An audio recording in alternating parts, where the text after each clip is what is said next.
What's up, everybody? Brett here, my YouTube channel, Good Talk Gaming. I'm back once again with my friend Triiari, and we're doing some more unit testing. So, Triiari has decided we're going to do the High Elves versus the Dwarves in this matchup. We're kind of using the High Elves as a good baseline because we're very familiar with what they can do, and using them as a bit of a gauge here is going to help us to understand the infantry matchups. So, we're starting with the Dwarves. And I think the best reasoning for that is because I have a feeling that if we test all infantry units in the game, including regiments of renown of all races, that the Norgenlings Ironbreakers are going to come out on top. That's my theory. That's kind of what I'm trying to prove or disprove. And I want to kind of get them into that bracket right away, figure out their strength versus what I think will be one of their tougher matchups in the Keeper of the Flames, and prepare them in a way for the upcoming battle with the Crimson Killers. So we're starting now, as we did yesterday when we did some other testing, by throwing together the two weakest infantry units on the battlefield, but by no means weak units. So let's go ahead. Triiari's going to keep his units still because he's using the Signs of Mathlon, who have charge defense against all. So as we talked about in some of our other unit testing, any units that have charge defense against all are not going to benefit at all from charging. So they're going to stand still. They're going to negate the charge bonus of the Warriors of Dragonfire Pass. Kind of a measly 12, but anything helps. Now it's worth noting that the Warriors of Dragonfire Pass have charge defense against large. So kind of the same way that the Longbeards or the Great Weapons do. They also have an anti-infantry bonus and flaming melee attacks. But the Signs of Mathlon, as long as you have more than, I think it's 50% of your Winds of Magic, they get a ward save. And let's go ahead and look at exactly what that ward save is. It's 12%, so that's not nothing. You see the spears come down from the Scions, very cool looking. And we'll just let them charge, and then we'll go ahead and fast forward. Let's watch the damage. Of course, there's not going to be that huge explosion of damage because they are negating the charge bonus. So this is going to be a bit of a grind, and I'm very curious who's going to win. So we're fast forwarding here. You know what, let's just do like double speed. And yeah, it's going to take forever. Charlie's like, man, this is going to take forever. He's right. I think it will. No unit models. Oh, just the first two unit models have died from the Scions, and the one model from the Warrior. Oh my God, this is crazy. They're slugging it out.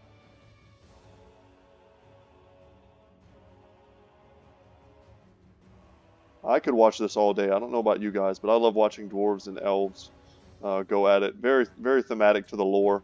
It hurts a little bit in Lord of the Rings and stuff like that, but in Warhammer, Elves and Dwarves fight. Yeah.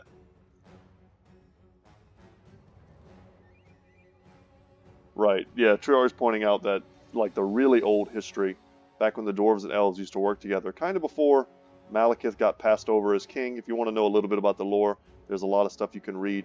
But essentially, Malekith is sort of like the Darth Vader of the Warhammer universe and the way he behaves and stuff. But essentially, he gets passed over for being the next Phoenix King, and he decides to kind of manipulate his best friend, who happens to be like a dwarf king.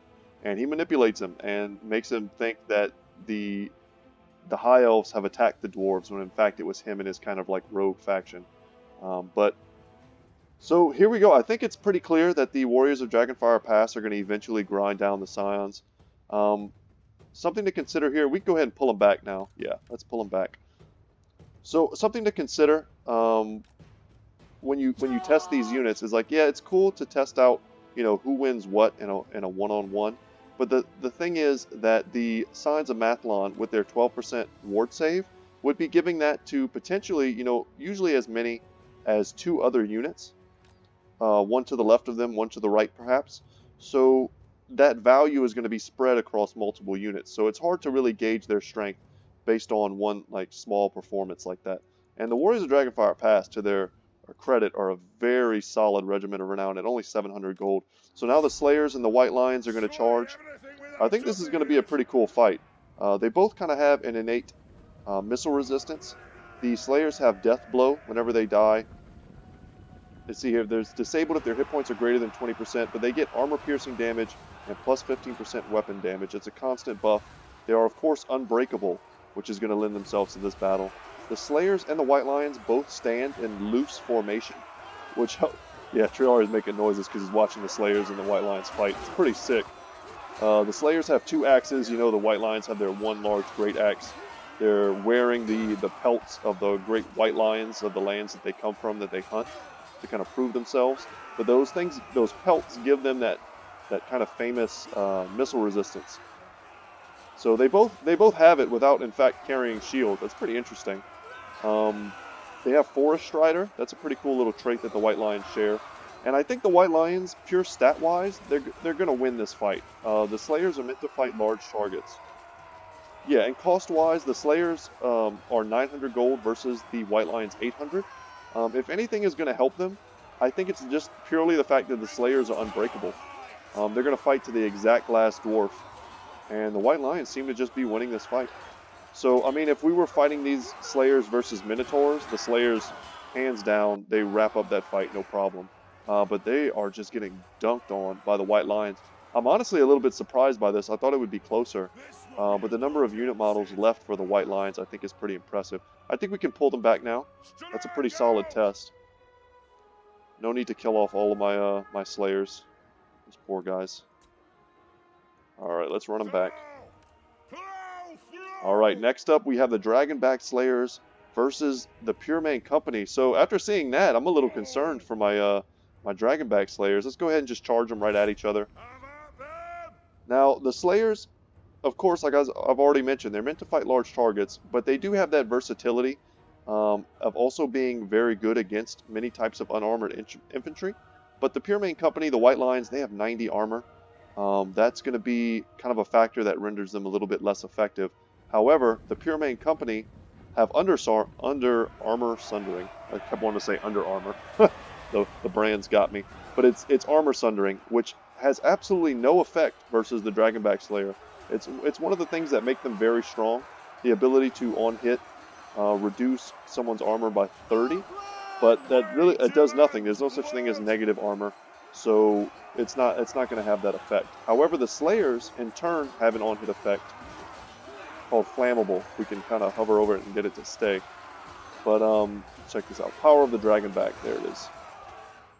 Anyway, it gives them 22% flame resistance and applies a speed and flame resistance debuff to whatever they're hitting. Of course, they're also unbreakable. They also have Death Blow. But unlike standard Slayers, we have this fire resistance of 22%, physical resistance of 20%. They have so many tools. They're a very versatile unit. You want to put them, of course, on large targets, but in a pinch, if you have them protecting artillery or a back line of thunderers or something like that, you can throw them in against very elite infantry, and at the very least, they'll hold them back. So we'll see here, this is a much closer fight, and they're much closer in cost as well. The Puremain Company, I think, is 1100. Yeah, and the Dragonback Slayers, I think, are 1200 or 1100. They might almost be exactly costed. I know the giant Slayers are 12. I think they're 1200 to 1250. So when we get to them, wow, they're fighting to like the last man. There's only 11 Dragonback Slayers left versus 15 Puremain Company. They've kind of completely like switched sides on the battlefield. That's pretty cool. They wrapped each other up, so to speak. And yeah, they're near. Yeah, that's the thing about the Puremain Company is their leadership is so high, they're nearly unbreakable. It's fun to watch them go. Oh my God, the Slayer just got his head chopped off. No, the Puremain Company might just straight win this, and I think they will.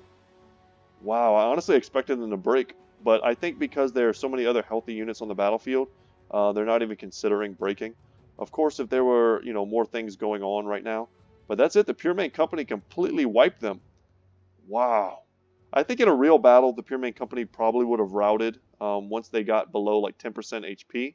But that's, we're doing pure one-on-one testing at the moment, and to know that the Puremain Company can take that fight, I think is pretty interesting. Alright, so now we have one of the newer units in the game, definitely new to the Dwarf roster. We have the Giant Slayers, and we're going to send them up against the Swordmasters of Hoeth. Swordmasters of Hoeth, once again, great against armor. They have that armor piercing, of which the Giant Slayers have none. So the Swordmasters of Hoeth, I think, cost 1100, is that right? 1250 for a standard Swordmaster of Hoeth. Okay, that's good. I'm glad you knew that off the top of your head. And while they have Martial Prowess active, their stats are incredible. 48 melee attack, 48 melee defense, 36 weapon strength. They have 90 armor, and once again, without having shields, these dudes are so awesome in the lore that they can literally cut arrows out of the sky before they strike them. So it's as if they have bronze shields. The Giant Slayers, once again, made to fight large targets, but you'll often find that you're using them in frontline engagements when you don't really want to. If your high elf opponent doesn't bring cavalry to try and overwhelm your flanks, you're just going to have to pull your Giant Slayers into the front lines and try and find a decent target for them. And I think the Swordmasters will end up being a pretty decent target. On the charge, the Giant Slayers have 32 charge. That's pretty great, considering that they're, diminutive infantry unit, just kind of tiny guys. But Swordmasters have a charge bonus of 20, which isn't nothing. It's actually a pretty decent charge bonus as far as infantry are concerned. So the Giant Slayers are getting mulched. Their HP is dropping rapidly. But once again, Deathblow plus Unbreakable should allow them to trade up, essentially, versus these Swordmasters of Hoeth. But it looks like the Swordmasters, I think it's their armor, is really just kind of like winning it for them. We can definitely fast forward here and see what happens. And yeah, it's just the models of Slayers are getting hit so hard by the Swordmasters that they're just dying at a pretty fast clip. And that's it. They're wiped out. Okay. So we can pull those back. And now we have another unit of Swordmasters of Hoeth. And this is going to be an interesting test as well. So let's bring forward the Grumbling Guard. They have charge defense against large, so I will be charging them in. But one of the benefits that they also have is the Old Grumblers. So this used to be almost a broken ability. Back when the game first introduced these guys, the amount of vigor that they gave, I think it was in like the 30%. So essentially any unit that fought next to them would never grow tired. It would take an extremely long battle for that to happen. It's been nerfed. I don't know exactly how good or bad it is now. But they also apply an encouragement aura, as Longbeards do. So their leadership is going to be quite solid. We're rocking 95 that they possess. 85, so they have better leadership than the Swordmasters of Hoeth. Not really surprising considering that they are a Regiment of Renown. They are a rank 9 unit. They have better armor. Check out the HP. They have 600 more HP, but just pure stat-wise, better melee defense, lower melee attack. Weapon strength, almost identical. Armor piercing values, 25 on the Old Grumblers themselves versus 25 on the Swordmasters, but the Swordmasters have a bonus versus infantry. That's a pretty solid number. 14, wow, that's huge. Yeah, they're absolutely blenders, 100%. Immunopsychology though, on the Grumbling Guard, that's going to help them fight monstrous units if you need them to. Once again, I always value the Grumbling Guard as a bit of a, almost like a monstrous killing unit. They're not Slayers, of course, but they have great armor piercing, charge defense against large. They don't get tired. They're immune to psychology. You can use these guys to fight things like Dragon Ogres. They'll be able to get past that hide, and their leadership is so great that they'll basically never rout from that kind of a fight. They're really not suited to fight these Swordmasters, and you'll see here they're getting dunked on pretty hard. Yeah, 40 more models for the Swordmasters, and that's not super surprising to me. Yeah, we can pull them back. The Swordmasters cost 250 more, but the Grumbling Guard, I think there was a time when they were an absolute auto-include in any Dwarven army, and they kind of still are. They oftentimes find themselves, if you bring them and let's say the Norgamling's Ironbreakers on your Dwarven roster, they will often be the last 2 units left standing at the end of a battle. It doesn't matter how much fighting they've been doing. They'll fight till almost the last man. So here we're going to send in the Peak Gate Guard versus the Phoenix Guard. The Phoenix Guard have charge defense against all, so they're not going to charge. They're going to stop moving in just a second, and we're going to charge in with the Peak Gate Guard. We've got Armor Sundering, same as the White Lions. It's probably going to be 30. But the thing that's going to be really impactful here is the magic damage on the Peak Gate Guard. So one of the things that the Phoenix Guard rely on is their physical resistance of 30%, which is going to be just completely negated by the magic damage that they do. They have a huge weapon strength of 55, Of course, you know, this matchup is once again an anti-large tool versus an armor-piercing great weapon infantry unit. But this is a matchup that can happen, and cost-wise, these units are relatively even. I think the peak gate guard, it's hard to remember. They cost something like 1450, something like that, so they're pretty expensive. And let's see how they do. I think the Nordling's Ironbreakers are the most expensive infantry unit on the dwarf roster. I should have probably confirmed that before I jumped into this. But they're pretty close. So the Phoenix Guard are outclassed here, and they're outmatched, just based on the matchup. So let's see, once they tear up enough, I think it'll be pretty clear at a certain point that the Gate Guard are going to win this 1v1. And then once that Martial Mastery goes, and there it goes, it just left, their stats decrease even further, and then the battle starts to tip even more one-sided. And I think we can pull them back now. That's fine. Okay, this is where it starts to get interesting. We've got the Keepers of the Flame. Triiari, just real quick, what is your prediction here? What's that?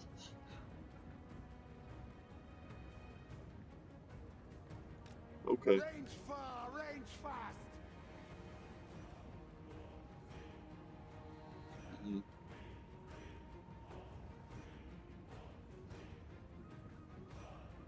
Mhm. Strike out.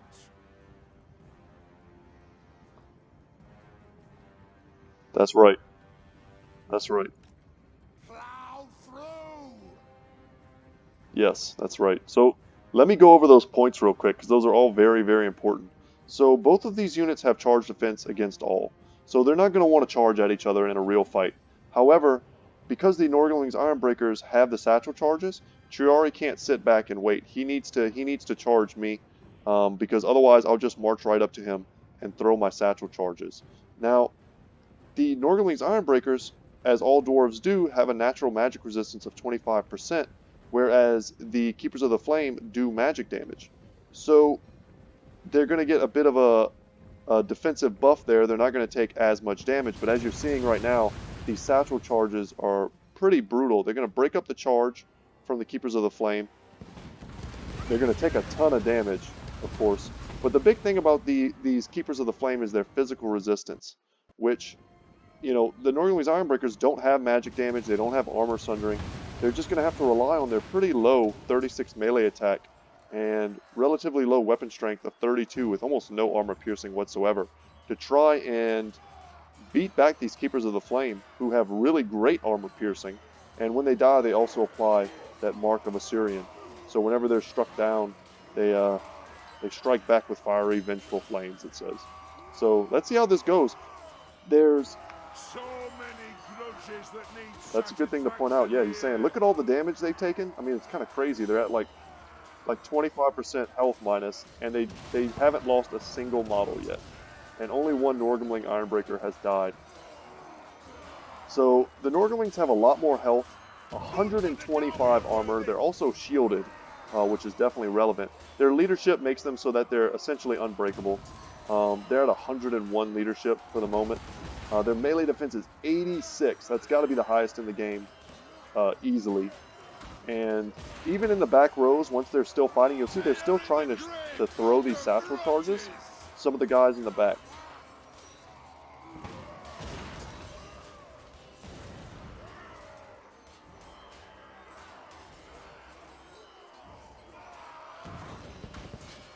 Yeah, I think Triiari's making the point that the armor piercing is going to be pretty clutch here.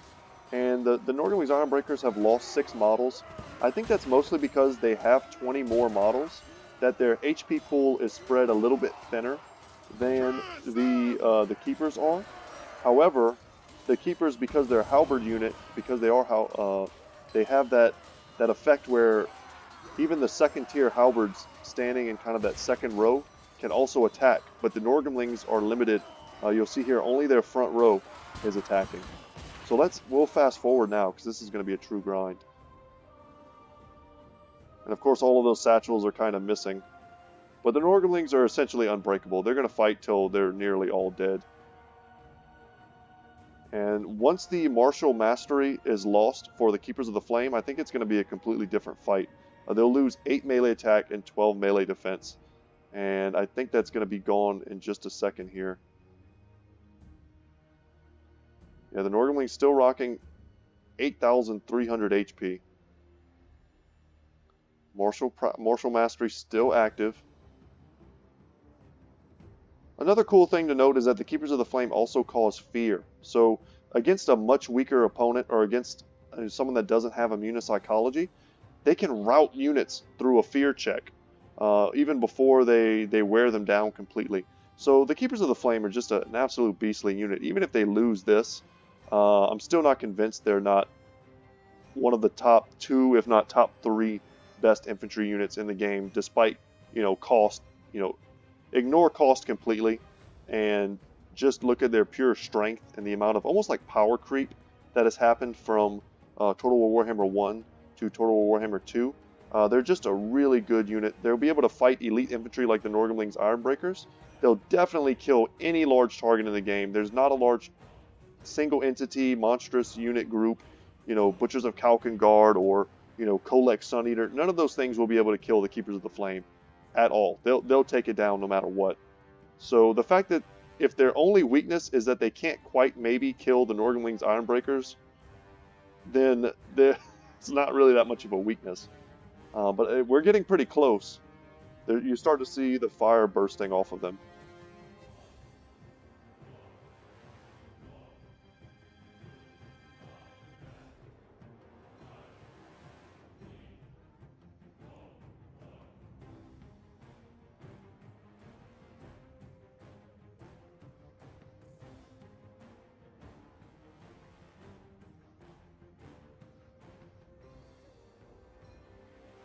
Absolutely. So yeah, that's kind of like what I just said. Triiari's making the point that let's pull them back now. We don't need to kill them all.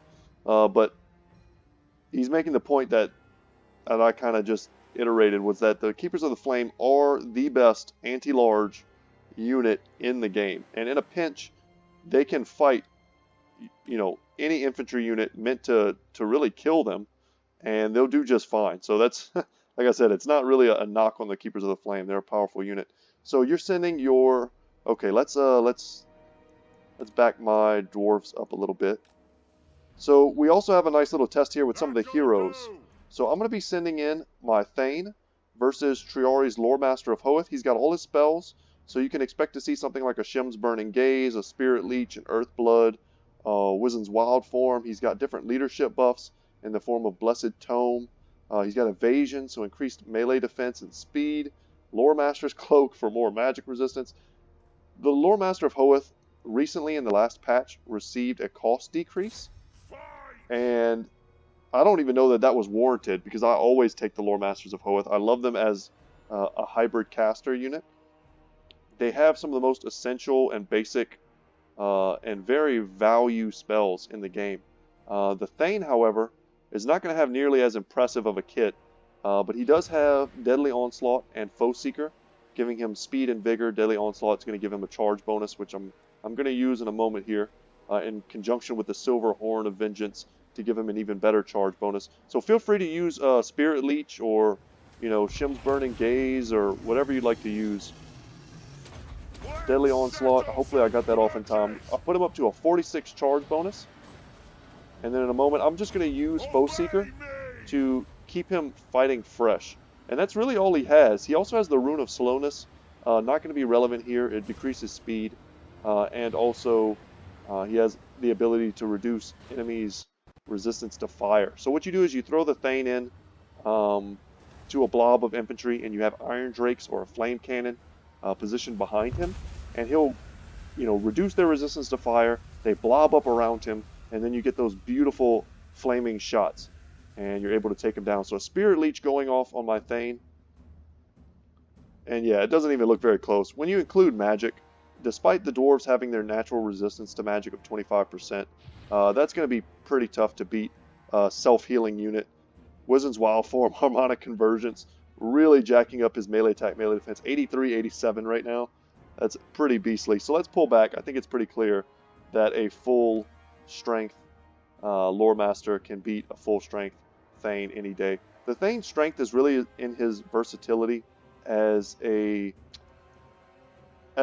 augment to your leadership core, but also as someone who can stand on the wings of your formations and really trip up cavalry and slow them down and protect your guns long enough for them to do something. And when you strip them down, as this Thane currently is, he's only 600 gold. And I think this is going to be a much closer fight, even though the Lore Master, that is, has much better armor piercing, and he also has anti-infantry bonuses. So let's watch how this goes. We'll go ahead and fast forward this as well. One guy's wearing a dress, the other one's wearing a kilt. No shame. Look at the karate moves. I kind of want to do it in normal speed. They're like jump. The dwarf is like jump kicking. Oh, he went to do a shield bash, and the Lore Master just smacked him. Alright, was that a miss? I think so. Not a lot of damage coming out of the Thane. They have 375 weapon strength, but almost none of that is armor piercing. They don't have an anti-infantry bonus. So the Lore Master's pretty safe fighting a Thane. This is not a matchup you want if you're a dwarf player.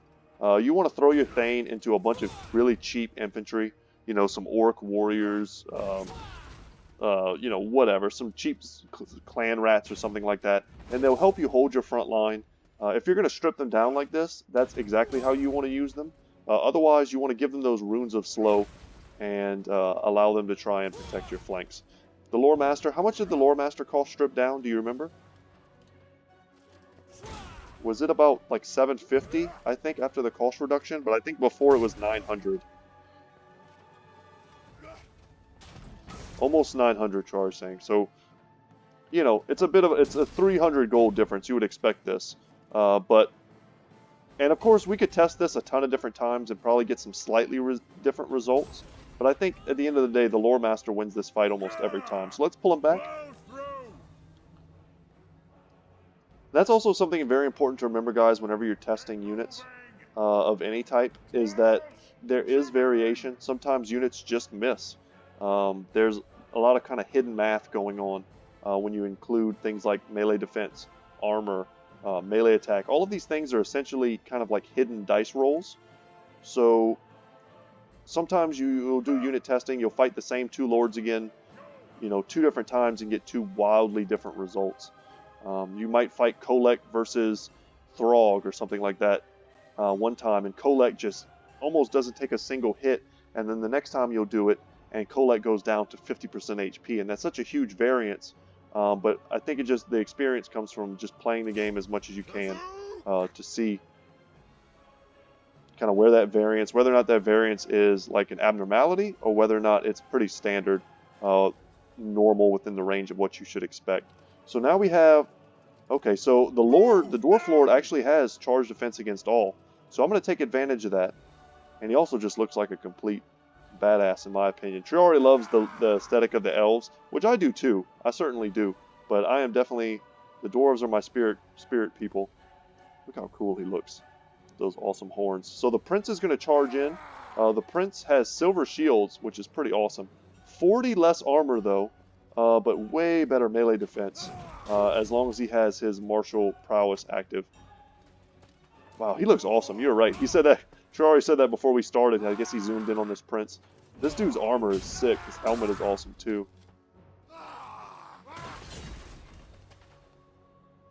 Yeah, the shield is pretty sweet. Yeah, their whole design is awesome. I was very impressed when they first launched, seeing how cool they look. So the Dwarf Lord has taken almost no damage as of yet. The weapon strength is slightly higher for the Dwarf at 420 versus 400. The Prince also doesn't seem to have very good armor piercing values.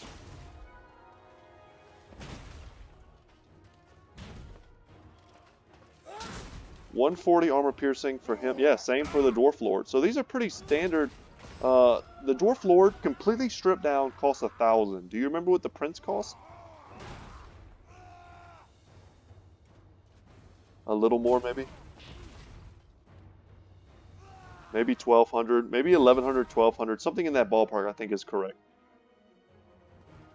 Okay, yeah, thank you. Triiari said he'll drop it in the comments. the cost. He did that in the last video, the one I just put up yesterday as well, and that's super helpful.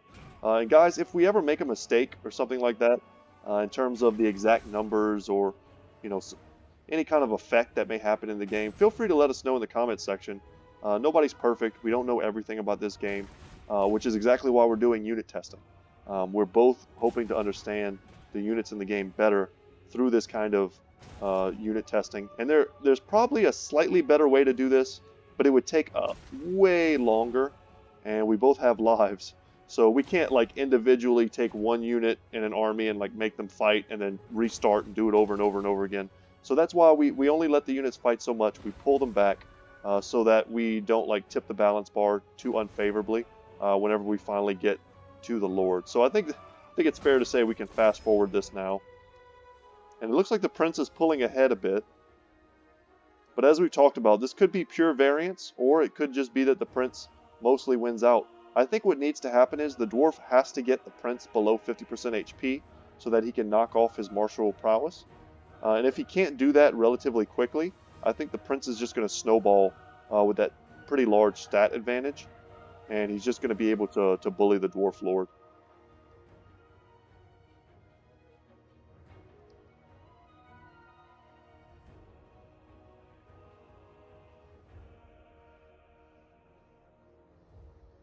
Right, and I think I did mention that, but like the Prince does have the Silver Shield, is what Triiari was mentioning, and it is cool to add that in conjunction with his natural 15% missile resistance. So he's very hard to snipe, I think, is the broader point that Triiari was trying to make, which is that, you know, if you really want a really tanky, hard to snipe Lord that's very cheap, the Prince is a good option, and I often take just a standard on-foot Lord in my build compositions because I like to go as wide as possible.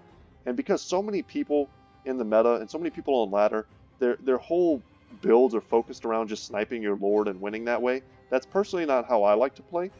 So understanding that that's how a lot of people like to play, I build to counter that. And a Prince is an excellent Lord for not getting singled out and sniped.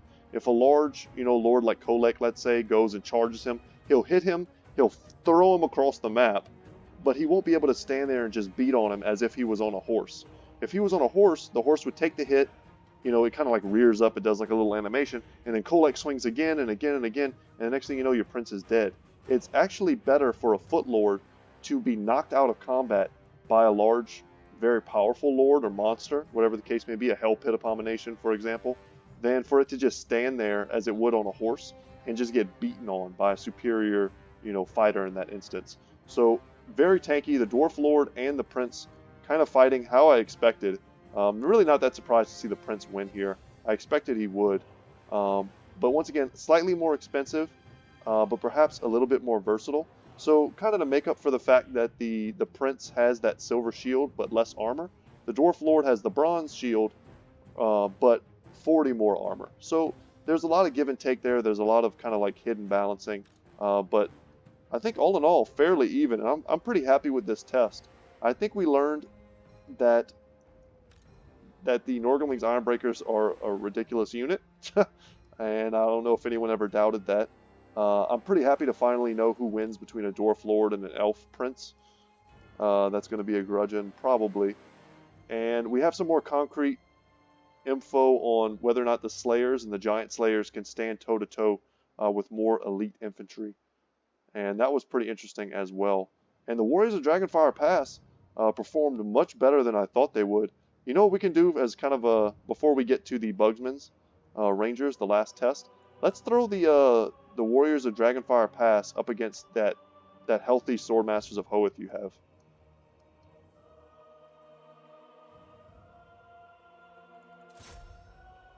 No, actually, no, they're both damaged. Let's just leave it like it is. They're a superior unit. My guys are damaged. Just charge at me because I've got the charge defense. No, I don't. Never mind. They have charge defense against large. Not all. But let's see how they do. I'm just curious how fast. I think still the Swordmasters are going to win this. But I'm very curious how fast they'll be able to chew through the Warriors of Dragonfire Pass. We have great melee defense and great armor. Man, I love how the Swordmasters run with their swords behind them. And then they like swing them forward right as they engage. Super sweet. But yeah, this is just a bit of fun, guys. The fiery axes versus the great swords.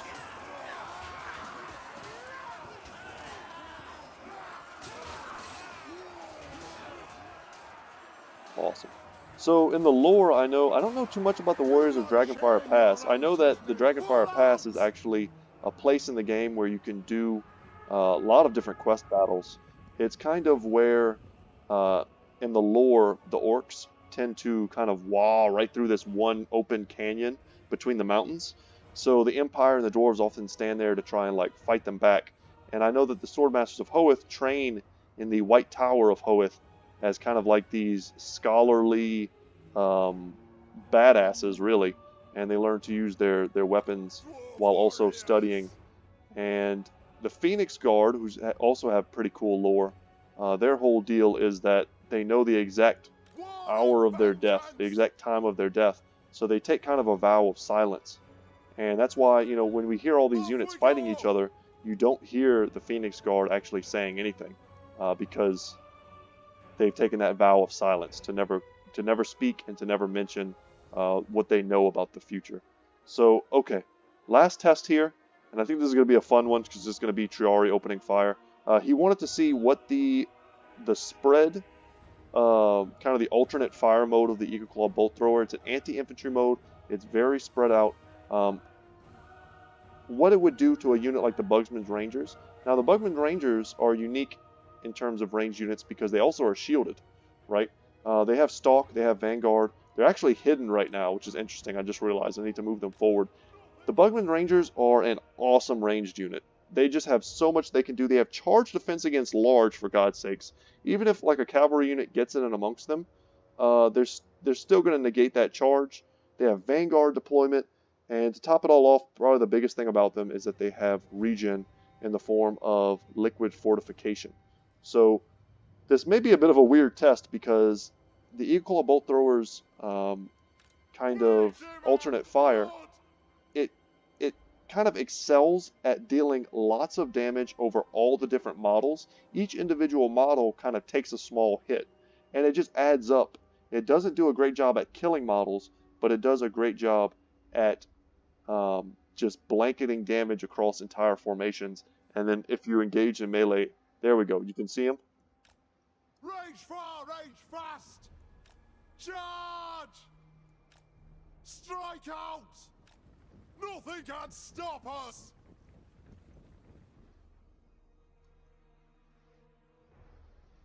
Okay, so he's going to shoot at me. So what I think is going to happen is my regen is going to be kicking in. We can watch the HP kind of tick up. As he shoots at me, my regen is going to be going up, and it's going to be trying to keep my models, the individual models, healthy, and it's really going to prevent the artillery from doing a lot of damage. You'll see it's doing damage, but the regen is helping it to like top off, and it's going to prevent the individual models from dying. Now, he's definitely doing more damage than I'm regenning. All of you just die! This is just interesting to test and see how long it takes before an actual model dies, because he's done a lot of damage. So there goes the first two models.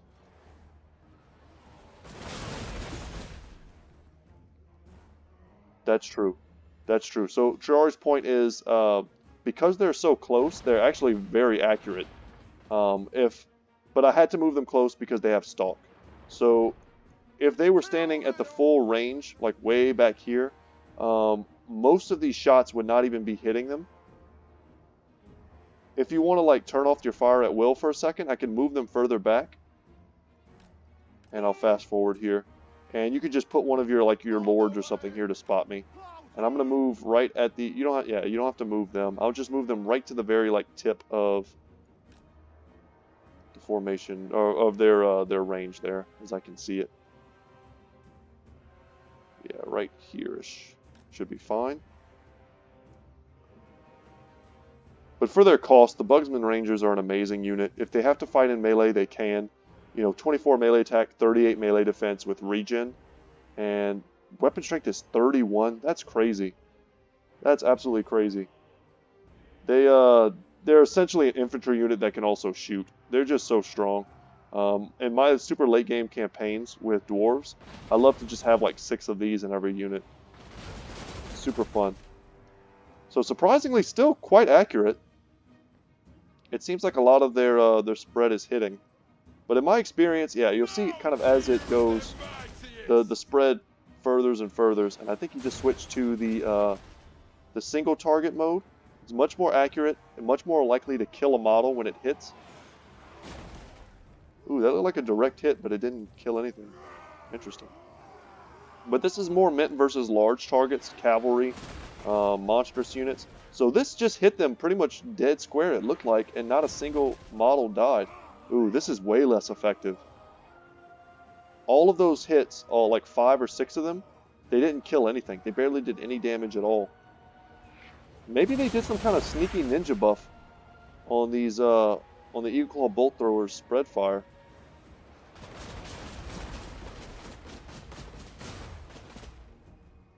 Okay. And there we go. That's going to be it. That's the end of the testing, guys. That's all we really wanted to see. It's going to end in a draw here. But that's cool. I think we accomplished everything we wanted to do. There were a lot of good takeaways from this. But when you join us next time, guys, we're going to be testing, I think, the Dwarves versus the Greenskins. And we might not test every single unit like we did this time. We might keep it just a bit shorter. And then depending on who wins that matchup, we'll go into the winner versus maybe someone like the Beastmen and check out like the Bestigors, the Blackhorn Ravagers, the Koroks Manrippers, and maybe even bring in something like the Minotaurs and the Butchers of Kalkengard just to get a little bit of extra in there. But that's going to be it for me today. Big thanks, guys, in the comment section. Feel free to tell Triiari thank you for helping and for spending his time with me. This ended up being a much longer video than I thought it would be. I guess I talked too much. But 42 minutes of unit testing is pretty solid, and I think we learned a lot. And if we put this much effort into all the rest of the unit testing videos, I think by the end of it, we'll really understand where different infantry units line up in every matchup. And it's going to give us kind of a refresher and make us more efficient as we go to pick our armies in any kind of multiplayer battle scenario. But once again, that's it for me, guys. My name is Brett. My channel is Good Talk Gaming. Hope you enjoyed today's video. And as always, guys, I will see you in the next one. Take care.